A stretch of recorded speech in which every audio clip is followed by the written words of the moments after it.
धोने वाली बहू। शादी के पहले से ही विभा को कपड़े धोने का बड़ा शौक था।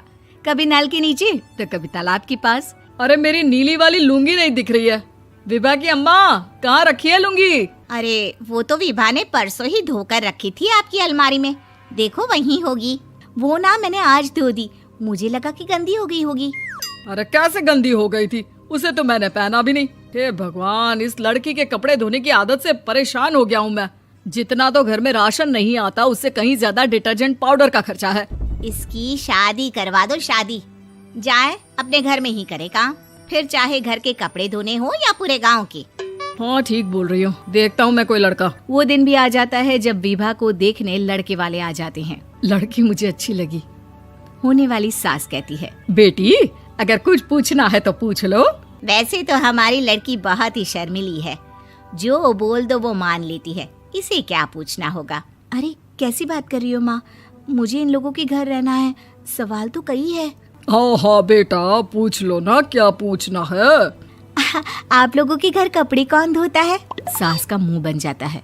देखो, अगर तुम ये कहना चाहती हो कि तुम्हें कपड़े धोने नहीं आते तो सुन लो, कपड़े मैं ही धोती हूँ, लेकिन तुम्हारे आ जाने के बाद मैं रुमाल तक नहीं धोऊंगी। अरे चुप रहना भाग्यवान, बहू बेचारी घर आई नहीं, उसे डराना शुरू कर दिया। वो क्या है ना बिटिया, अभी तक तो ये कल्लू की माँ ही धोती थी, लेकिन अब तुम्हारे पापा तो दहेज में वॉशिंग मशीन देंगे ही। तभी विभा की माँ बोल पड़ती है, सवाल भी पूछा तो क्या। वैसे भाई साहब, मशीन की तो फिर भी कपड़े धोने की कैपेसिटी होती है। मतलब जो बिटिया दे रहे हैं ना विभा, इसे कपड़े धोने का बहुत शौक है। ये आप लोगों के क्या, आस पड़ोस गांव मोहल्ले सबके कपड़े धो दे और उफ तक ना करे। बाहर देखा नहीं आपने कितने कपड़े सूख रहे हैं? सब हमारी बिटिया ने ही तो धोए हैं। बस भी करो ना माँ, शर्म आ रही इतनी तारीफ सुनकर। और तो और एक दाग निकाल कर दिखाओ तो मान जाऊं। हाँ अच्छा अच्छा, माफ करना बेटा, मैंने गलत समझा। हमें तो रिश्ता बहुत पसंद है। और ऐसे जुड़ जाता है रिश्ता कपड़े धोने का शौक रखने वाली विभा का। उसकी शादी हो जाती है कोयला फैक्ट्री में काम करने वाले कल्लू के साथ। शादी के बाद अचानक विभा चिल्लाती हुई सास के पास आती है। सासू माँ, अरे सासू माँ कहाँ है आप? ये तो धोखा है, धोखा दिया आप लोगों ने मुझे। इसे ससुर के चक्कर के बारे में पता चल गया। अरे तो उसमें तुझे क्यों धोखा मिला है? अरे नल में पानी नहीं आता, कपड़े कैसे कब धुलेंगे? अच्छा अच्छा, तू पानी नहीं आ रहा उसकी बात कर रही है। तो आपने क्या सोचा? कुछ नहीं। अच्छा हाँ, तेरी माँ ने कहा था कि कपड़े धोने का शौक है तुझे, याद आया मुझे।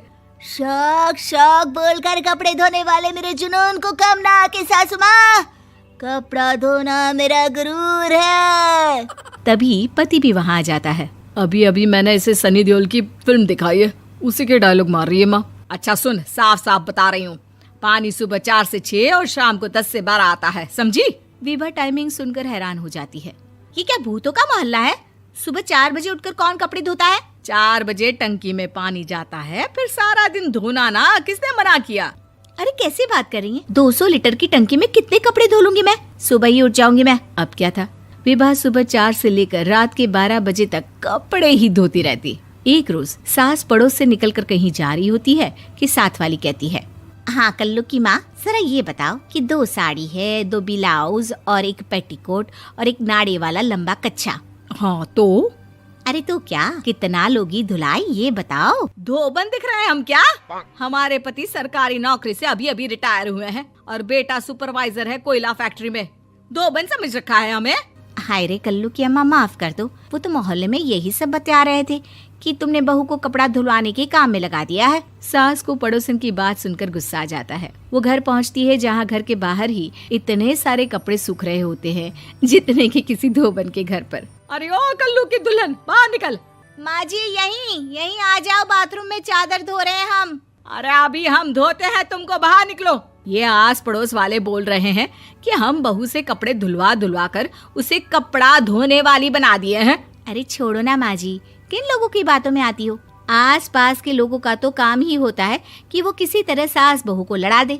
बहू सारे घर के कपड़े धोती है, ये क्या कम है? बोलिए। सास को भी लग जाता है कि वो बहू का ये सनकीपन नहीं छुड़वा सकती, इससे अच्छा है कि खुद ही चुप हो जाए। एक रोज सास और बहू मंदिर जाते हैं, जहाँ सास की साड़ी वहाँ खड़ी भीख मांगने वाली से मिलती है। माँ जी क्या बात है, आपकी साड़ी उस भिखारन से कितनी मिल रही है ना? हाँ हाँ देखो तो, दोनों की साड़ी मिल रही है। क्या बात है कल्लू की अम्मा, तुम खुद को तो अफसर की बीवी बताती हो और ऐसी सिंपल सी प्लेन साड़ी पहनकर घूमती हो। सिंपल और प्लेन नहीं है ये साड़ी। तो क्या सोने के धागे से फूल बने हैं? कुछ भी सासू माँ, कुछ भी। हाँ बने थे इस साड़ी में सोने के धागे से फूल। मेरे पति लेकर आए थे मद्रास से स्पेशली मेरे लिए 10,000 की। ताहे भाई साहब इस भिखारन के लिए भी सेम टू सेम साड़ी लेकर आए होंगे 10,000 की। सास उस वक्त तो कुछ नहीं कहती, लेकिन बहू के साथ घर आती है और अलमारी से एल्बम निकाल कर लाती है। ये साड़ी देख रही है, ये वही साड़ी है जिसे मैंने अभी पहना था। इस साड़ी में ये जो चमकदार फूल दिख रहे हैं ना, ये सोने के धागों से काढ़े गए हैं। लेकिन तू लोकल वॉशिंग मशीन ब्रश से घिस घिस कर सारे फूलों को निकाल कर साड़ी प्लेन कर दी। मुझे माफ कर दीजिए सासू माँ। और तो और, जब मैंने तुझे तेरी गलती के लिए कुछ नहीं कहा, लेकिन तूने तो सबके सामने मेरा मजाक ही बना दिया। क्यों? बहू को समझ में आ जाता है कि अब से उसका कपड़े धोना बंद।